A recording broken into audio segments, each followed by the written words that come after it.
Hello friends, welcome back to Prakash nursing academy. तो हम लोग क्या डिस्कस कर रहे हैं, साइकोलॉजी, जिसमें हमारा कॉग्निटिव प्रोसेस बहुत ही इंटरेस्टिंग चैप्टर चल रहा है, जिसमें इंटेलिजेंस में हम लोग फाइनली पहुंच चुके हैं। इससे पहले अटेंशन एंड परसेप्शन जो था, इसका वीडियो मैं डाल चुकी हूँ।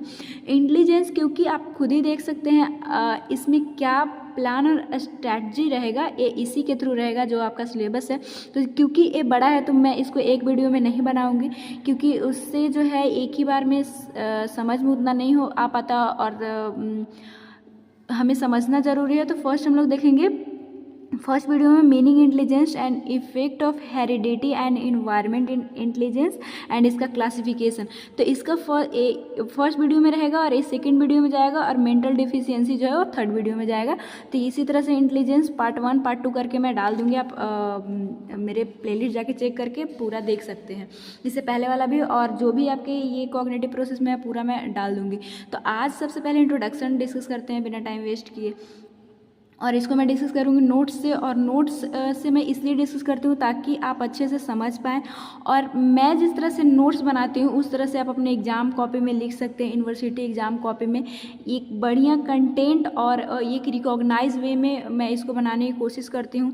तो चलिए देखते हैं इंट्रोडक्शन क्या है। तो intelligence is the general capacity है जो कि comprehension and reasoning the manifest it self various वे।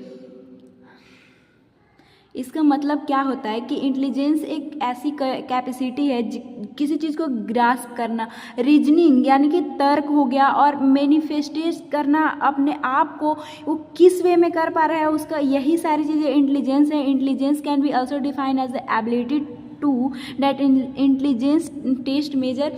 इसका कहने का ये मतलब है कि इंटेलिजेंस को इस तरह से भी आप डिफाइन कर सकते हैं कि एक ऐसी एबिलिटी है जिसके थ्रू इसको मापा भी जा सकता है। इंटेलिजेंस एक ऐसा कैपेसिटी है जो कि आईक्यू है, उसको मैं डिस्कस करूँगी पार्ट 2 वीडियो में।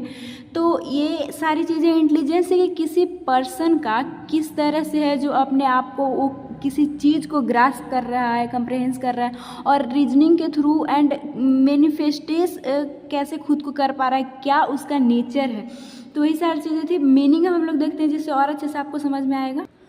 तो मीनिंग जो है वो इंटेलिजेंस का, वो वर्सन के व्यू से साइकोलॉजिस्ट से वो 3 मीनिंग बताए। पहला था बायोलॉजिकल, सेकंड था साइकोलॉजिकल, और थर्ड था ऑपरेशनल। तो बायोलॉजिकल में क्या बताते हैं कि इंटेलिजेंस एक ऐसी कैपेसिटी है किसी इंडिविजुअल का जो कि क्या किस तरह से है वो जो इन्वायरमेंट में एडजस्ट कर रहा है सिचुएशन के हिसाब से। तो वो बायोलॉजिकल मीनिंग में ये सारी चीज़ें जो है इनके द्वारा बताया गया। नेक्स्ट बताते हैं साइकोलॉजिकल मीनिंग क्या है। तो उसमें बताया गया कि इंटेलिजेंस एक इनेट जनरल कॉग्निटिव एबिलिटी, मतलब इसमें बोला जाता है जन्मजात एक ऐसा कॉग्निटिव एबिलिटी है।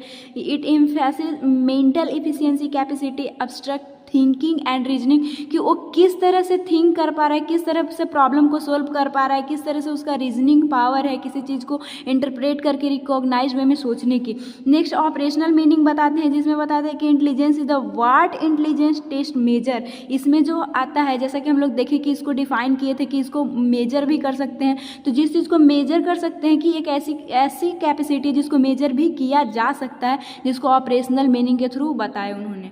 नेक्स्ट हम लोग 2 इसका डिफिनेशन देख लेते हैं, जो कि एग्जाम कॉपी में 2 डिफिनेशन आपको लिखना जरूर होता है। तो intelligence is the global capacity and individual, यह एक ग्लोबल कैपेसिटी है किसी इंडिविजुअल का जो कि एक किसी चीज़ को पर्पसफुली वर्क करना, सोचना, रेशनली सोचना, and deal effectively his environment, किसी इन्वायरमेंट या किसी सिचुएशन से इफेक्टिवली उसको डील करना, ना कि घबरा जाना। ये सारी चीज़ें हैं जो कि इंटेलिजेंस है। ए विच स्लर के द्वारा दिया गया था, इसका प्रोनाउंसिएशन आप कर सकते हो खुद से भी। मेन है भावनाओं को समझना, ना कि ये क्या वर्ड है। Intelligence is the ability to solve problem और create a product that valid within the one or more cultural setting. तो यह एक ऐसी एबिलिटी है जो कि किसी को कैसे किसी प्रॉब्लम को फेस करके सॉल्व कर रहा है, किसी चीज़ को कैसे क्रिएट कर रहा है, और उसका किस तरह से कल्चरल सेटिंग में वैल्यू है। तो ये जो है एच गार्डनर के थ्रू दिया गया था। नेक्स्ट है अब इफेक्ट, सेकंड पॉइंट जो कि effect of heredity and environment in intelligence. इसमें ये बोलता है कि एक हेरिडिटी डैट मीन अनुवांशिक से रिलेटेड, जीन से रिलेटेड, और इन्वायरमेंट जो कि हम लोग सराउंडिंग्स जहाँ पे रह रहे हैं, क्या इफेक्ट दोनों का पड़ रहा है इंटेलिजेंस पे। तो psychologist recognise that both genetic and environment play important role in determining the intelligence. ये बोलते हैं कि दोनों चीज़ें जो है वो इम्पॉर्टेंट है, किसी इंटेलिजेंसी को बनाता है ऑफ एक इंडिविजुअल या फिर पर्सन का।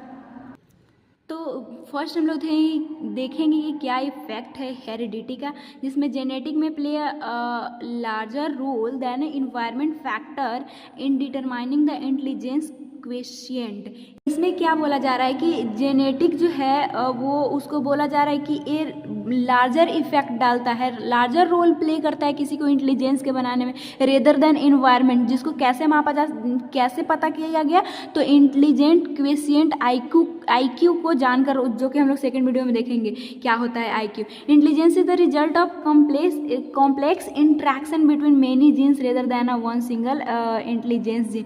कैसे एक जेनेटिक इंटेलिजेंस आता है, तो ये जो है वो कई सारे जीन के इंटरेक्शन से, जैसे कि हम लोग जानते हैं कि हमारे जो भी डीएनए है इस क्रोमोसोम में डीएनए पैक रहता है, और इसके अंदर, इस डीएनए के अंदर जीन होता है जो कि जेनेटिक इन्फॉर्मेशन को ले जाने का काम करता है। तो वही बहुत सारे जीन के इंटरेक्शन की वजह से इंटेलिजेंसी आती है पीपल्स में। नेक्स्ट है, ये दो पॉइंट हम लोग डिस्कस नहीं करेंगे क्योंकि वो कंफ्यूजिंग हो जाएगा। हम लोग देखेंगे कि एविडेंस क्या है, कि अगर कोई बोल रहा है कि इंटेलिजेंस में जेनेटिक फैक्टर काम कर रहा है, तो कितना कंट्रोवर्सी है कि आप हमें प्रूफ दीजिए, एविडेंस दीजिए, तभी तो हम मानेंगे कि इंटेलिजेंस, क्योंकि इससे हो जाता है लोगों में कि कोई मेहनत करके इंटेलिजेंस, किसी का ऐसा कहना है कि मेहनत से इंटेलिजेंस आती है, तो वो तो बात की बात है, लेकिन कुछ जो है वो genetic factor larger role play करता है, जो कि हम लोग पहले भी देखें। तो ये कैसे एविडेंस इसका जो है वो साइकोलॉजिस्ट दिए, तो बताए कि ट्विंस का स्टडी किया गया, जुड़वा बच्चों का स्टडी किया गया, that identical twins IQ are a more similar than those are a parental twins. देखिए क्या बताने की कोशिश की है कि आइडेंटिकल ट्विंस जो क्या होता है कि एक ही जाइगोट को जो है एक जो एग है उसको जो है स्पर्म फर्टिलाइज करता है। तो उस तरह से जैसे जुड़वा में तो दो चीज़ होती है ना, चाहे तो दो एग होगा और उसको दो स्पर्म के थ्रू फर्टिलाइज किया जाएगा, तो इसको पेरेंटल बोलते हैं। और इसको एक ही एग से जो है वो दो जाइगोट का बनना, दो जो है वो चाइल्ड जो है वो पैदा ट्विंस लेते हैं। तो उन लोगों में बोला है कि स्टडी जब किया गया तो जो एक ही एक से जो आइडेंटिकल ट्विंस थे, ये सारी चीज़ें पता चल जाती है, तो उनका IQ जो है वो सिमिलर आया, जो रेदर देन ट्विंस में ही दो ट्विंस थे जो कि अलग एग से अलग स्पर्म से लिए थे, तो उन लोग दो चीज़ों को जो है वो कंपेयर किया गया, तो इन लोग का IQ जो है वो इक्वल आया। तो कोई तो ऐसा बात है, क्यों इक्वल आएगा, इन्वायरमेंट में वो आए, ये भी इन्वायरमेंट में आए, तो ऐसा क्या ये है कि दोनों उन लोगों का सिमिलर ज़्यादा मिल रहा है, कोई ना कोई जेनेटिक फैक्टर ही है, जीन्स के थ्रू जो भी इंफॉर्मेशन जा रहा है, तो उस तरह से उसका इंटेलिजेंस लेवल बन रहा है। और उसके बाद भी साइकोलॉजी समझाने के लिए ये चीज़ बोली कि और कैसे जेनेटिक फैक्टर ये कर सकता है, तो हो सकता है मैटरनल एज, कभी कभी कम एज में जो है अगर माँ जो है एक बच्चे को जन्म देती है, तो उस कंडीशन में बच्चा का इंटेलिजेंस IQ लेवल बहुत कम होता है, ये आप सोसाइटी में देखे भी होंगे। नेक्स्ट है पेरेंटल एक्सपोजर, कि मतलब अच्छे से अगर उसको नहीं केयर प्रोवाइड किया जाए, हार्मफुल सब्सटेंस जो है वो पेरेंट के द्वारा, मदर के द्वारा लिया जा रहा है, माल न्यूट्रिशन, अच्छे से वो खाना नहीं खा रही है, तो इससे इंटेलिजेंसी लेवल इन्फ्लुएंस होगा, अफेक्ट होगा उस पर। नेक्स्ट इन्वायरमेंटल फैक्टर हम लोग पहले देखे जेनेटिक, उसका एविडेंस भी साइकोलॉजिस्ट के थ्रू दिया गया सोसाइटी को समझाने के लिए। नेक्स्ट कैसे इन्वायरमेंट प्ले, ये बोलता है कि also play an important role, ये भी डिटरमाइन करने के लिए इंटेलिजेंस ऑफ इंडिविजुअल पर्सन। इसमें क्या आता है कि कौन कौन सा जो है इंटेलिजेंस को अफेक्ट कर सकता है, तो फैमिली उसका कैसा है, जैसा उसका फैमिली अगर किसी का बहुत तेज़ तरह जो पढ़ा लिखा हो, तो उसके बच्चे इंटेलिजेंस होने के ज़्यादा चांसेस होते हैं, क्योंकि उस तरह से उसको इन्वायरमेंट मिल रहा है, सिखाया जा रहा है। एजुकेशन लेवल से इंटेलिजेंसी आती है, किसी प्रॉब्लम को सोल्व करने की, रीजनिंग करने की कैपेसिटी आती है। इन रिच सोशल इन्वायरमेंट, इसका मतलब होता है समृद्ध, मतलब एक अच्छा सोशल इन्वायरमेंट में हो रहा है, तो चांसेस है कि वो इंटेलिजेंट बच्चा बने। करने का, उसको हर चीज़ अच्छे अच्छे सीखने को मिल रहा है। पीयर्स ग्रुप, कैसा ग्रुप के साथ वो रहता है, अगर ख़राब ग्रुप के साथ रहता है तो उसका इंटेलिजेंसी लेवल घटेगा, लेकिन वही अगर पीयर्स ग्रुप के साथ कॉम्पिटेंस के लेवल है, वो अच्छे से सीख रहा है, तो इससे भी जो है इंटेलिजेंस लेवल अफेक्टेड होता है, अच्छा हो सकता है। जैसे कि इस एग्जाम्पल को हम लोग नहीं देखेंगे, एविडेंस इसके लिए देखेंगे। एविडेंस में क्या बोलता है कि अब ये चीज़ अगर बताए तो इसके लिए भी साइकोलॉजिस्ट को एविडेंस देना पड़ा। जो भी साइकोलॉजिस्ट थे तो वो बताए कि कैसे कोई बोला गया कि इन्वायरमेंट रोल प्ले कर रहा है, तो कैसे, तो बोले कि एक आइडेंटिकल ट्विंस है जो कि एक माँ से मतलब एक ही जगह जन्म लिया, had a IQ are a less similar than a identical twin rare a same environment। इसका कहने का मतलब ये है कि एक बच्चा दो करके वो आइडेंटिकल ट्विंस है, एक ही स्पर्म एक ही एग से ये उन लोग दोनों का ये हुआ है, ओरिजिन हुआ है, वो बाहर आए तो एक को जो है वो पालन पोषण किया अपार्ट अलग अलग इन्वायरमेंट में, और एक को सेम जगह पे किया गया, तो उन लोग का IQ लेवल अलग हो गया, उन लोगों में लेस सिमिलर देखने को मिला। लेकिन वही जो एक ही इन्वायरमेंट में थे उन लोगों का देखा गया कि उन लोगों का IQ लेवल एक काम कर रहा है। जैसे कि दूसरा इन्वायरमेंट में जाएगी तो एजुकेशन लेवल उसको कैसा मिल रहा है, कैसा उसका फैमिली मिल रहा है, तो ये सब चीज़ तो अफेक्ट करेगी। नेक्स्ट है school attendance has a impact of IQ score. जो बच्चा रोज़ जो है वो स्कूल जा रहा है उसका IQ स्कोर ज़्यादा होता है। तो ये चीज़ें कैसे, इन्वायरमेंट है, स्कूल भी एक इन्वायरमेंट है, वो अच्छे से पढ़ाई कर रहा है, लेक्चर ले रहा है, लेक्चर गेन कर रहा है, तो उसको जो है वो कैपेसिटी होगी, वो ज़्यादा इंटेलिजेंस होगा, उसके पास ज़्यादा किसी चीज़ को ग्रास्प करने की कैपेसिटी होगी। तो ये सारी चीज़ें इन्वायरमेंट अफेक्ट में आए। नेक्स्ट हम लोग आज का लास्ट टॉपिक देख लेते हैं, क्लासिफिकेशन ऑफ इंटेलिजेंस, जिसको में it has a classified different psychologist. बहुत सारे साइकोलॉजिस्ट जो है वो इंटेलिजेंस को क्लासीफाई किए, जो कि फ्यू जो है डिस्क्राइब किया गया है। फर्स्ट जो है अकॉर्डिंग टू अमेरिकन साइकोलॉजिस्ट, इससे पर्टिकुलरली वे 5 नंबर में पूछे जाते हैं क्वेश्चन, तो इसीलिए मैं अलग अलग साइकोलॉजिस्ट कैसे डिफाइन किए वो मतलब इसको क्लासीफाई किए, वो सारी चीज़ें मैं लाई हूँ। तो फर्स्ट है अब्स्ट्रैक्ट इंटेलिजेंस। इसमें क्या होता है, it is the ability to verbal and symbolic thinking. Abstract intelligence क्या होता है कि इसमें किसी की एबिलिटी को देखा जाता है कि वो वर्बली एंड वो थिंकिंग कैसे कर सकता है, मतलब बोलता कैसे है, थिंकिंग उसका कैसा है, किस लेवल तक वो प्रॉब्लम को सॉल्व कर रहा है, तो वो अब्स्ट्रैक्ट इंटेलिजेंस में आएगा। मैकेनिकल इंटेलिजेंस क्या कहलाता है कि इसमें एबिलिटी जो है कि किस तरह से वो अपने बॉडी को कंट्रोल कर रहा है एंड मैनिपुलेट ऑब्जेक्ट। जैसे कि इसमें इंटेलिजेंस क्या देखा जाता है कि वो अगर किसी को अगर हम टीच ही कर रहे हैं तो अपने बॉडी को कंट्रोल किस तरह से दिखा रहे हैं, किस लेवल पे शो कर रहे हैं, तो वो सारी चीज़ जो है मैकेनिकल में आता है। और ऑब्जेक्ट में क्या आता है कि जैसे कि कोई इंजीनियर है तो 2 इंजीनियर है, एक ही चीज़ उन लोगों ने पढ़ाई किया है और उन लोगों के पास इक्विपमेंट है, तो किस तरह से कोई इंजीनियर जो है वो अच्छे से उस चीज़ों को चला पाता है और वो उस ऑब्जेक्ट को अच्छे से मतलब वो मैनिपुलेट कर पाता है। तो ये सारी चीज़ें जो है मैकेनिकल इंटेलिजेंस में आता है।